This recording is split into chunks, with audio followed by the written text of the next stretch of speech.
saludo a todas y todos quienes han podido conectarse o van a seguir de alguna manera esta conversación sobre la situación carcelaria de América Latina. Yo creo que podríamos empezar haciendo una breve reflexión sobre cuál es el origen de las cárceles como las entendemos hoy día y cómo estas, digamos, más allá de su evolución histórica, tienen un componente social que en definitiva es el que define cuándo el Estado, digamos, ejerce un poder punitivo más allá de lo razonable y convierte al sistema penal en un mecanismo también de control social y de exclusión de ciertos sectores. La idea que nosotros tenemos hoy de la cárcel, porque claro, normalmente uno piensa en la cárcel como una institución con la que está muy familiarizado, es decir, nadie, por ejemplo, se plantea la posibilidad de que no haya cárceles o la posibilidad de una sociedad sin cárceles, cuando al final de la historia el sistema penitenciario es es una institución, es un conjunto de reglas creadas por la sociedad buscando ciertos fines, que son los fines que la legitiman, pero que en definitiva, más allá de eso, también es un mecanismo de control social que debería estar siendo objeto de crítica, de escrutinio y de análisis, sobre todo visto los resultados que ha tenido. El origen actual de las cárceles, como nosotros los entendemos, es posible ubicarlo más o menos en el siglo XVII, en el siglo XVIII, antes de la existencia de las cárceles, porque esta es una cuestión que uno a veces se pregunta, ¿qué pasaba antes de las cárceles? Todos hemos visto en algún momento historias de alguien que está en una mazmorra, en un castillo, cuando uno piensa en la Edad Media, cuando uno piensa en esas formas de castigo, suele ubicarse más bien en esa idea de de una celda en la que está una persona. Pero lo cierto es que antes de lo que hoy conocemos como las cárceles, no existía como tal, digamos, la utilización de la privación de libertad como un mecanismo de control social y como un mecanismo de castigo. Antes del siglo XVIII, la privación de libertad se utilizaba simplemente para garantizar que una persona fuera procesada y fuera sometida a un juicio. Cuando pasaba este juicio y la persona, por ejemplo, era declarada culpable de haber cometido algún delito, de haber cometido alguna falta, la sanción no era la privación de libertad, la sanción era el destierro, la sanción era la pena de muerte o la sanción era el, el uso del sufrimiento sobre el cuerpo. De hecho, Foucault habla de cómo con las cárceles pasamos de los suplicios físicos a la economía de los derechos. Es decir, pasamos de la idea de que el castigo tenía que ser infligido sobre el cuerpo de las personas, no sé, a través de las mutilaciones, por ejemplo, o a través del destierro, a través del desarraigo. Esto tendría que ser reemplazado por una forma, digamos, más civilizada y, si se quiere, una forma más humanitaria de entender el castigo por infringir, digamos, ciertas normas de convivencia. Y esto hace que al final aparezca la prisión como la conocemos hoy día. La prisión ya no como un mecanismo para controlar, digamos, y asegurar el sometimiento de una persona a un proceso para ser juzgada, sino la prisión se convierte en el castigo. Y a partir de allí, repito, estamos hablando del siglo XVII, siglo XVIII, se empieza a dar un proceso de legitimación de la cárcel. Por eso las sociedades entendían que las cárceles ya no iban, perdón, que la privación de libertad ya no iba a ser una forma de garantizar que se sometiera a alguien a un proceso, sino que las cárceles y la privación de libertad iba a ser el castigo. ¿Por qué? Porque, bueno, se entendió que, por ejemplo, mutilar personas, aplicar la pena de muerte y además hacerlo con un alto grado de sadismo, de violencia y de crueldad, era incompatible con una idea de humanismo, de proporcionalidad y de racionalidad. Así es como surgen las cárceles. Lo que pasa es que las cárceles surgen además dentro de un modelo económico, que esta es una cuestión que también es muy importante entenderla. Las cárceles surgen en Europa, como se entienden hoy día, a partir del periodo de la Revolución Industrial. Y la Revolución Industrial lo que significó, lo que implicó fue un proceso de transformación económico. Y ese proceso de transformación económica, perdón, tenía un efecto perverso. Y era que en estos nuevos procesos de producción económica, de producción masiva, se empezó a dar un proceso migratorio del campo a la ciudad, y en ese proceso migratorio, digamos, empezaba a haber personas que quedaban fuera de los círculos de producción y de consumo. Y frente a esa realidad que el sistema económico estaba siendo incapaz, digamos, de captar a todas las personas que migraban, a todas las personas que buscaban trabajo en las fábricas, a todas las personas que buscaban, no sé, algún tipo de formación para poder tener acceso a talleres, etcétera. Frente a eso y frente a la prevalencia además de la idea del principio del derecho a la propiedad privada, se necesita crear un instrumento para poder controlar a quienes van quedando excluidos de esos círculos de producción y de consumo. Y así es como nace la cárcel. Ese es el origen histórico de la cárcel. En el siglo, a finales del siglo XIX, también empieza a darse una discusión acerca de la proporcionalidad y de la racionalidad de las penas. Hay un autor que influye todo el pensamiento penal, que es César Beccaria, un filósofo italiano, que plantea por primera vez la necesidad de que haya una proporcionalidad en las penas, digamos, dentro de este proceso de evolución del pensamiento. Y luego de esto, empezamos a darle a las cárceles una finalidad resocializadora, que es, digamos, su justificación legitimadora. Es decir, vamos a utilizar esta forma de castigo que no tiene una finalidad exclusivamente retributiva, sino también una finalidad rehabilitadora. Y es justamente en esta última finalidad que encontramos, que buscamos darle algún nivel de racionalidad a la utilización de una forma de castigo que implica limitar uno de los derechos más importantes que tiene un ser humano, que es el derecho a la libertad, que es el derecho al libre movimiento. Sin embargo, con los años se entendió que el poder que tiene el Estado es tan grande, que el poder punitivo, que el poder de castigar es tan grande, que ese poder tiene que ejercerse de una manera tremendamente limitada para evitar excesos, para evitar arbitrariedades y para evitar abusos por parte del Estado, como sabemos que sistemática e históricamente han ocurrido. Esta realidad de las cárceles y este discurso legitimador de las cárceles no se acaba en Europa, por supuesto, sino que es adoptado por América Latina, y hoy contamos con un sistema penal con el que también todos estamos familiarizados, porque el Estado es el que controla el ejercicio del poder de policía y el Estado es el que tiene el monopolio del, del uso de la fuerza. Esta es una regla básica, digamos, de los estados liberales. Los estados son los que, siguiendo a los eh, filósofos contractualistas, que defienden la idea de que hay una suerte de pacto social, de contrato social en el que todos nos ponemos de acuerdo y en el que todos cedemos una parte de nuestra libertad para que el Estado la administre, entre comillas, de manera que garantice, digamos, cierta convivencia armónica entre las personas. El Estado asume esta función, pero se empiezan a crear límites y se empiezan a plantear límites para que justamente no haya abusos y no haya arbitrariedad. En América Latina, nosotros tenemos, a pesar de este discurso, tenemos por lo menos unos 30, 40 años expandiendo el poder punitivo del Estado y ofreciéndole a la gente el poder punitivo del Estado como una, digamos, estrategia para garantizar la seguridad frente a problemas, digamos, que son estructurales.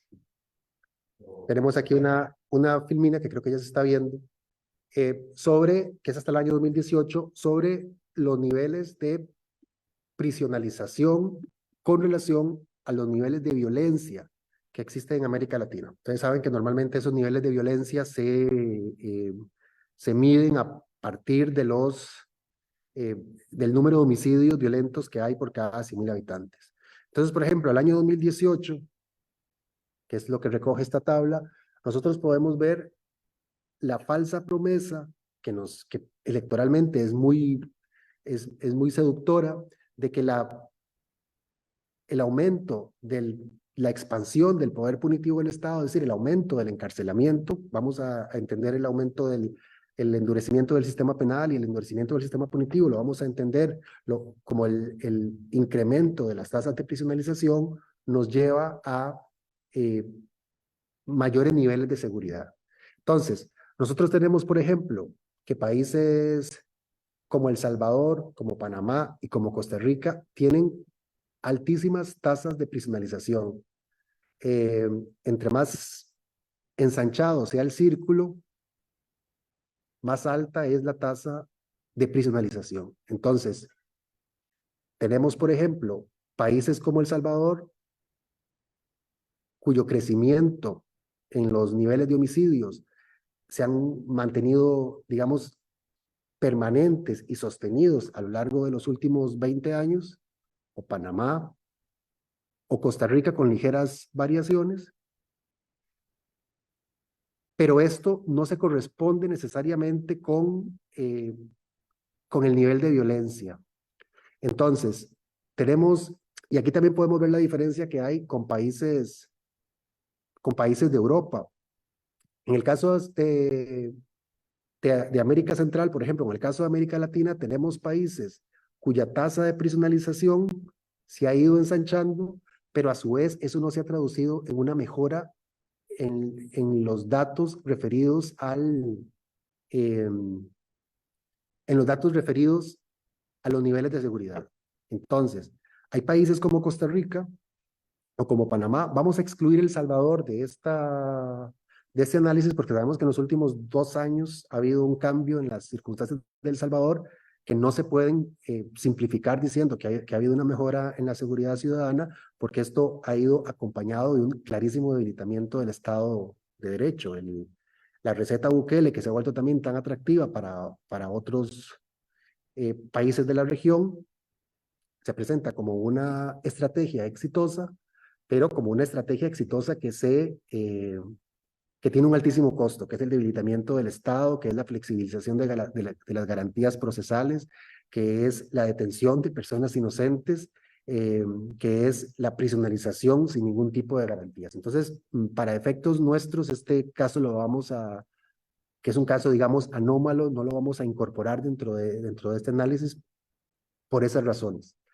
Pero en el caso, por ejemplo, de países como Panamá o Costa Rica, es clarísimo encontrar el aumento que se ha dado en la tasa de prisionalización, es decir, entre más grande es el círculo, más ha aumentado la tasa de prisionalización, y a su vez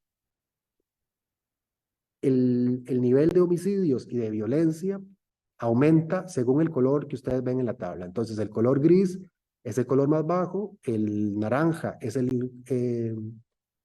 un aumento medio, digamos, de la tasa de violencia y el color azul es el más alto.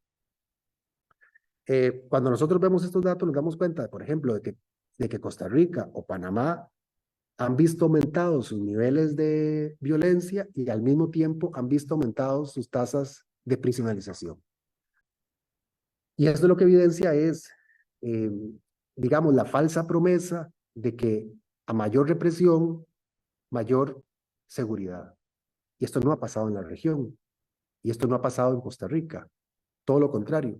Este año, en el 2023, hemos roto cifras históricas de homicidios. Me parece que la semana pasada estábamos en 780 homicidios en un año. Esta es una cifra histórica. Costa Rica nunca ha sido un país tan violento en toda nuestra historia. Este es el año más violento con 780 muertes. Desafortunadamente, en, en la política, la oferta seductora de más cárcel es una oferta que se vende políticamente muy bien. Y se vende políticamente muy bien porque la idea es que entre más duros seamos con el crimen, mayores niveles de seguridad va a haber, porque de esa manera lo vamos a controlar. Y está demostrado que esto no es así. Hay una tabla aquí que quiero enseñarles también. Tenemos entonces que un 16% de los delitos por los que están las personas sentenciadas son delitos sexuales, con esas características que les decía. Luego, hay un 18% que son delitos contra la vida. Ahí sí que están los homicidios, ahí sí que están las agresiones, ahí sí que están las lesiones. Pero solo un 18%. Hay otro 18% que son delitos relacionados con drogas, que aquí también es un capítulo para reflexionar. ¿Cuáles son los delitos por drogas por los que las personas van sentenciadas? Y un 21% son delitos patrimoniales, es decir, son delitos contra la propiedad. Son robos, son hurtos, son estafas, y sobre todo los robos y los hurtos tienen una particularidad, y es las personas que cometen robos, seguramente va a haber excepciones, pero normalmente este tipo de delitos están asociados a exclusión y a pobreza. Podría ser que haya alguien que robe, que se suba a un bus y atraque a alguien por gusto, pero normalmente nadie tiene, digamos, la aspiración de convertirse en un ladrón que anda por la calle asaltando gente con un cuchillo. Entonces, los delitos patrimoniales, que son los delitos por los que mayoritariamente están las personas presas, un 30% de las personas están por robo, dije 21, pero me equivoqué, es un 30%, delitos contra la propiedad. Este tipo de delitos lo que demuestran es los serios problemas estructurales y de exclusión social, porque lo que no podemos perder de vista es que estamos inmersos en un sistema económico que tiene una lógica que invita a la gente a consumir ciertos bienes, y en una sociedad profundamente desigual como la sociedad latinoamericana es evidente que hay personas que no tienen acceso a ese consumo. Entonces, por eso es que no podemos desvincular el sistema penal del sistema económico y de las condiciones de igualdad o desigualdad en las que se encuentra una sociedad. Si uno ve, por ejemplo, los datos de países en esta parte final de este otro gráfico, países como Noruega o Finlandia o Alemania, por ejemplo, los niveles de prisionalización son muy bajos, pero también se trata de sociedades que se caracterizan por sus mayores niveles de igualdad. Eso explica por qué en esos países se cometen menos delitos que en países como los nuestros. Mientras tanto, cuando el Estado no da abasto para poder atender a todas a las personas que va prisionalizando, Costa Rica pasó de 1995, que tenía 4.000 personas presas, a tener casi 15.000 en el año 2023. Estamos hablando de 30 años. En 30 años pasamos de 4.000, 5.000 personas presas a 15.000. En esos 30 años, el Estado ha ido perdiendo capacidad de controlar el sistema penitenciario, y entonces, paradójicamente, nos ofrecen el sistema penitenciario como una alternativa para prevenir la seguridad, para mejorar la seguridad, una idea que hemos ido incorporando a nuestra forma de pensar, pero al mismo tiempo obviamos que un sistema penitenciario que es incapaz de satisfacer las necesidades más básicas de las personas se vuelve en un reproductor de más violencia y de más crimen. Esa es la paradoja del sistema penal. Eh, Existen muchísimos informes. En el caso de Costa Rica, por ejemplo, uno lo puede acreditar a través de los recursos de amparo que se presentan ante la Sala Constitucional, de las serias carencias materiales que tiene el sistema penal y que tiene en concreto el sistema penitenciario. Y aquí está seguramente la mayor de las ironías. Nos ofrecen cárcel para casi todos los problemas, nos ofrecen cárcel para los delitos de robo, para el ataque a la propiedad privada, nos ofrecen cárcel para la violencia, nos ofrecen cárcel para la violencia sexual, nos ofrecen cárcel para la violencia de género, nos ofrecen cárcel para proteger el medio ambiente, nos ofrecen cárcel para protegernos de la violencia de género, nos ofrecen cárcel para prevenir la contaminación de los ríos, nos ofrecen cárcel para evitar los delitos, los ataques de odio por razones, por ejemplo, de orientación sexual. Nos ofrecen cárcel para todo, porque es un recurso muy fácil de gestionar. Es decir, frente a una circunstancia que consideramos disvaliosa, la respuesta es la cárcel. Pero hay dos ideas que en esto no pueden perderse. Por un lado, que el Estado no tiene la capacidad de poder atender a una alta población prisionalizada, porque la cárcel es cara, porque un país más o menos civilizado tiene unas aspiraciones también con su sistema penitenciario, y un país más o menos civilizado ha entendido que el sistema penitenciario, como decía al principio, tiene una finalidad rehabilitadora y resocializadora. Entonces, la paradoja es que el Estado ofrece más cárcel para estar más seguros. El Estado prisionaliza más personas. Al prisionalizar más personas, el Estado necesita invertir más recursos. El Estado no tiene capacidad material para invertir esos recursos. Al no tener capacidad para invertir esos recursos, las personas que entran a las cárceles están básicamente, si me permiten la expresión, vegetando, sin realizar actividades productivas, en medio de un ocio absoluto, y esto a su vez permite que haya una mayor penetración del crimen organizado dentro de las cárceles, con lo cual alguien que entra mal a la cárcel va a salir muy mal. ¿Y esto qué es lo que significa? Cuando esa persona salga, porque las personas van a salir en algún momento, exista mayor riesgo de violencia y exista mayor riesgo de exclusión social. Siempre pongo el ejemplo este de que una persona, si uno, que es otra de las ironías de la cárcel, si uno quiere aprender a nadar, porque la promesa de la cárcel es rehabilitar a la persona o resocializarla, que vuelva a la vida en sociedad sin eh, infringir las normas de convivencia. Si uno quiere aprender a nadar, uno no aprende a hacerlo en una cancha de fútbol, uno aprende en una piscina. En el caso de la cárcel, la promesa es las personas van a ser resocializadas, entre comillas, van a volver a la cárcel a estar en una situación, van a volver a la vida en libertad para poder convivir pacíficamente. Eh, pero para que las personas vuelvan a convivir pacíficamente, la respuesta es sacarlas de la sociedad durante un tiempo.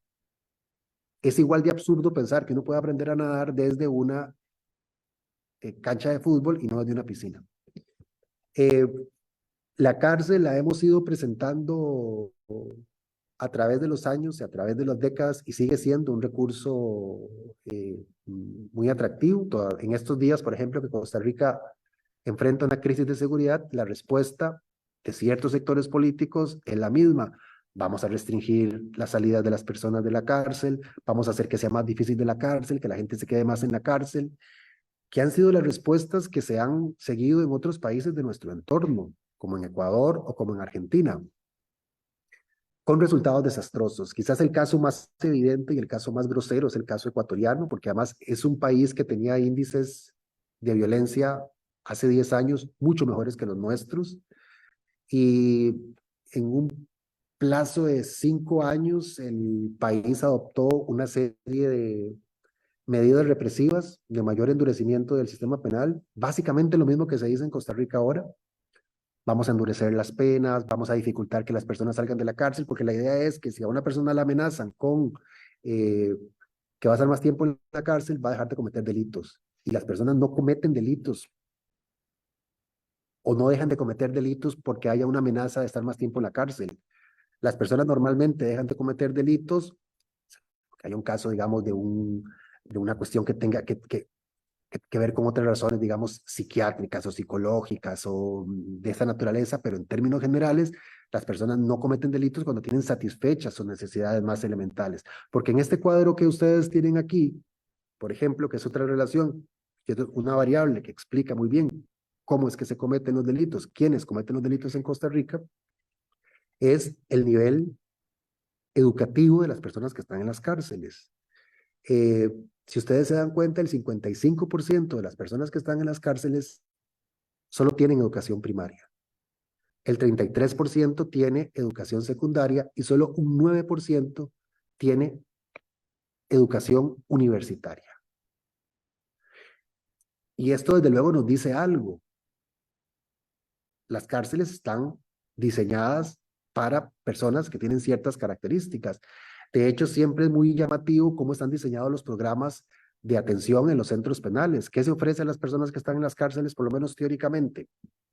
Se ofrece más estudio, se ofrecen oportunidades laborales, esa es la promesa. ¿Qué trabajo se le ofrece a los presos? ¿Qué opciones educativas se le ofrece a los presos? ¿Por qué?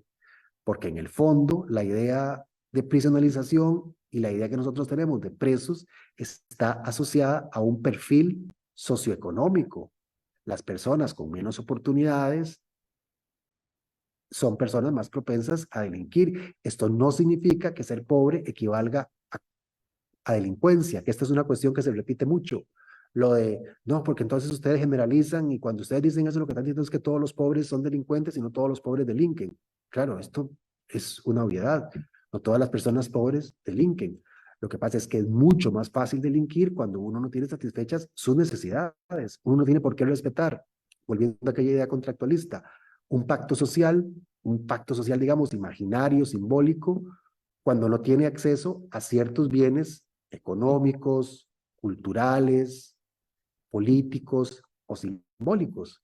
Cuando no tiene esas condiciones, o cuando no tiene satisfechas esas condiciones, tiene muchas más posibilidades de delinquir.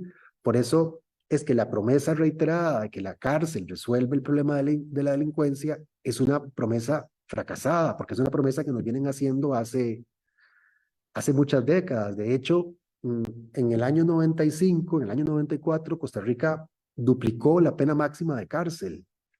Eh, Nosotros teníamos una pena máxima de 25 años y la promesa en aquel momento es que se estaba dando un aumento en la violencia y que si la pena máxima pasaba de 25 a 50 años, íbamos a mejorar también nuestros índices de seguridad. Bueno, hoy estamos en 780 muertos por cada 100.000 habitantes. Esto nos dice algo. Esto nos dice que esa promesa fracasó. Hoy tenemos mucha más gente descontando penas de hasta 50 años de cárcel. ¿Nos hace esto más seguros o nos ha hecho esto más seguros? Los datos dicen que no, que hoy somos un país más violento, que hoy hay más posibilidades de morir en una balacera que hace 30 años. Pese a eso, nos siguen ofreciendo las mismas respuestas. En estos 30 años, sin embargo, Costa Rica ha sufrido de un mayor empobrecimiento y ha sufrido sobre todo de un endurecimiento, digamos, de sus niveles de desigualdad. Esto se dice siempre, somos un país más desigual.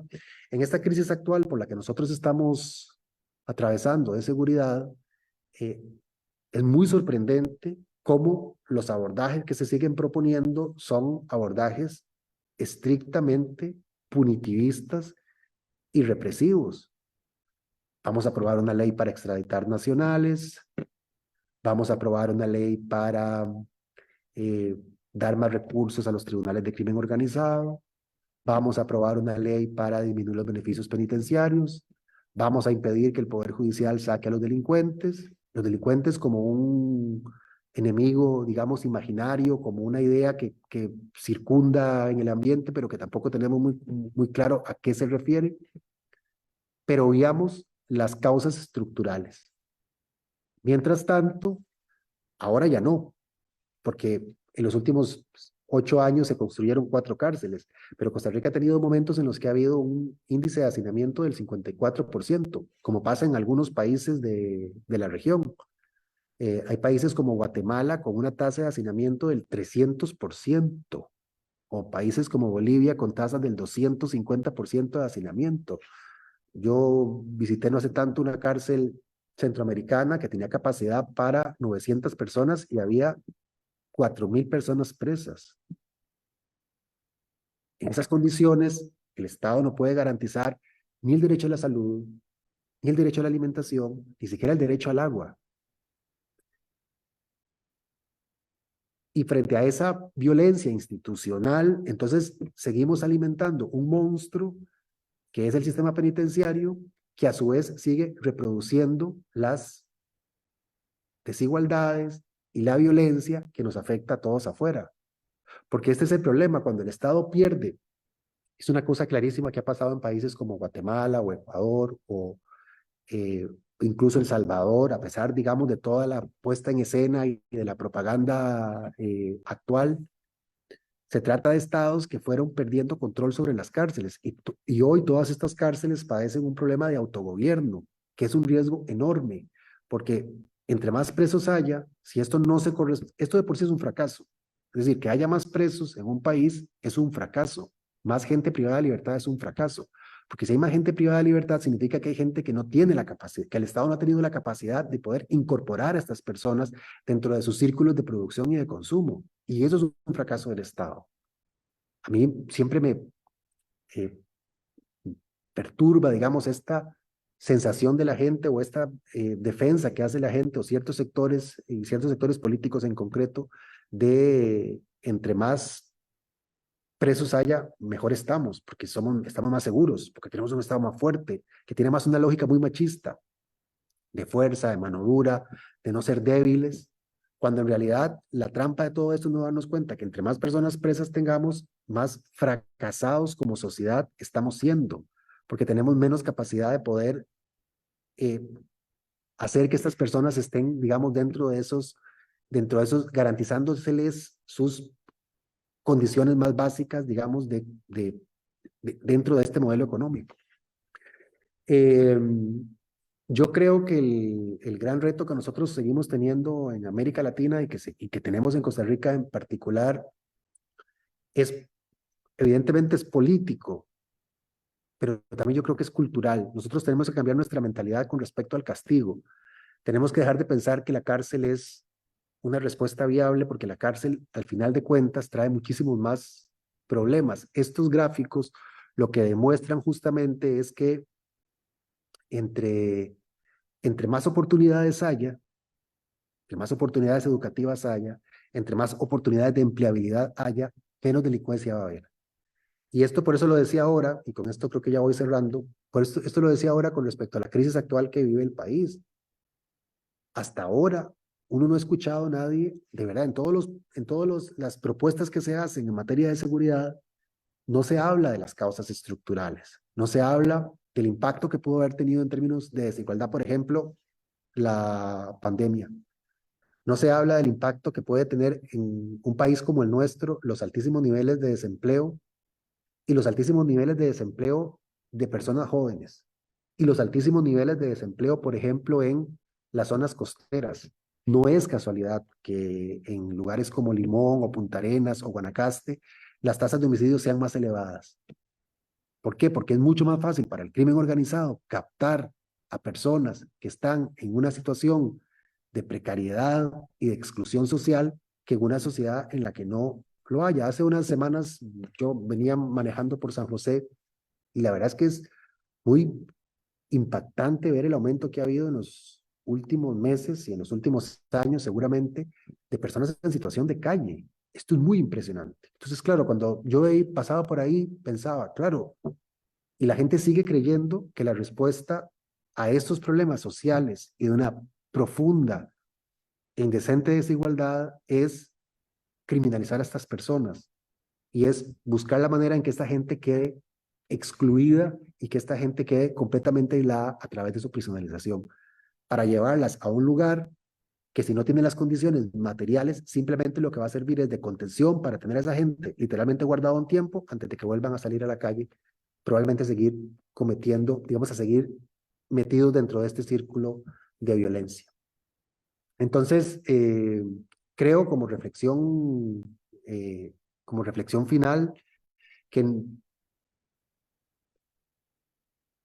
frente a la situación que vive el país, frente a la situación que vive América Latina de una gran inestabilidad institucional, frente a los problemas no resueltos históricamente de desigualdad y de pobreza que tenemos en América Latina, hay un reto, creo que pedagógico, de reformular nuestra comprensión de la violencia para entender que la cárcel seguramente no solo no es la respuesta, sino que además la cárcel es la expresión de toda esa incapacidad del Estado para dar respuestas y es expresión de toda esa violencia institucional que se ha traducido históricamente en enormes sectores de la sociedad excluidos.